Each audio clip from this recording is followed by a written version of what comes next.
সংগঠনের সাথে জড়িত হয়ে বা আমার ঘরে কোনো এই ধরনের বৈঠক বসে তাহলে আমার সন্তান সহ আমাকে জবাই করবে, এমনভাবে জবাই করবে যে কখনো একটা মাছি মশা যেন আমার ঘরে না ঢুকতে পারে। জামাত তো থাক দূরের কথা, আমাকে যদি আর কখনো জামাতের সাথে আমি কখনো যোগাযোগ করি আমাকে আমার বাড়ি থেকে উলঙ্গ করে বের করবে।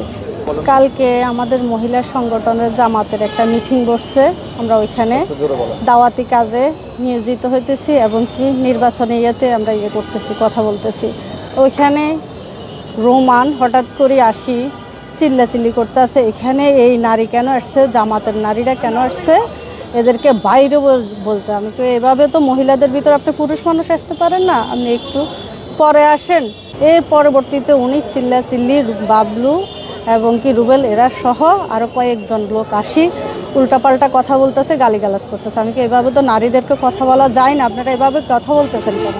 তো কী বলছে, এখনও পিডি নাই, পিডাই বাইর করবো। পরে বলো বাইরও নইলে তোমাদেরকে পিটাই এখান থেকে বাইর করবো। তখন কর্মীরা দ্রুত বাইরে যাওয়াতে এরা সব আমার সবগুলা রুমের ভিতরে ঢুকি ওনাদেরকে মারবো ধরবো, আমার বাচ্চাদেরকে হুমকি দিতে আছে, আমার হুমকি দিতে আছে যদি কখনো আর আমি এই সংগঠনের সাথে জড়িত হয়ে বা আমার ঘরে কোনো এই ধরনের বৈঠক বসে তাহলে আমার সন্তান সহ আমাকে জবাই করবে, এমনভাবে জবাই করবে যে কখনো একটা মাছি মশা যেন আমার ঘরে না ঢুকতে পারে। জামাত তো থাক দূরের কথা, এইভাবে তারা আমাদেরকে হুমকি দিচ্ছে। আমাকে যদি আর কখনো জামাতের সাথে আমি কখনো যোগাযোগ করি আমাকে আমার বাড়ি থেকে উলঙ্গ করে বের করবে।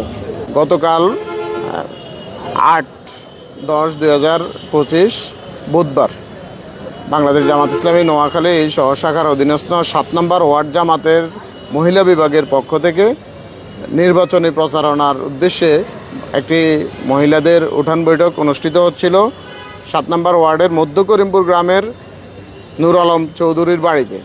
সেখানে আমাদের মহিলা বিভাগের কর্মী তাজনাহার আক্তার এর বাসায় বৈঠকটি হচ্ছিল। উক্ত বৈঠক চলাকালে হঠাৎ করে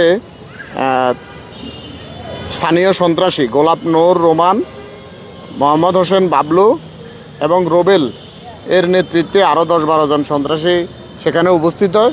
জামাত ইসলামের মহিলা বিভাগের কর্মী সমর্থকদের উদ্দেশ্যে অকথ্য ভাষায় গালমন্দ করে থাকে এবং আমাদের মহিলা বিভাগের কর্মী তাজনাহার আক্তার সেখানে প্রতিবাদ করায়, তাদেরকে গালমন্দ করতে নিষেধ করায় তার 4 জন কন্যাসহ তাকে জবাই করে হত্যার হুমকি দেওয়া হয় এবং পরবর্তীতে আজকে 9-10-2025 তারিখ সকাল 11টায় পুনরায় ওনার বাসার সামনে কয়েকজন সন্ত্রাসী মোটরসাইকেল যোগে গিয়ে সেখানে আমাদের বোনকে হত্যার হুমকি দিয়ে আসছে। সপরিবারে হত্যা করে লাশ গুম করবে হুমকি দিয়েছেন।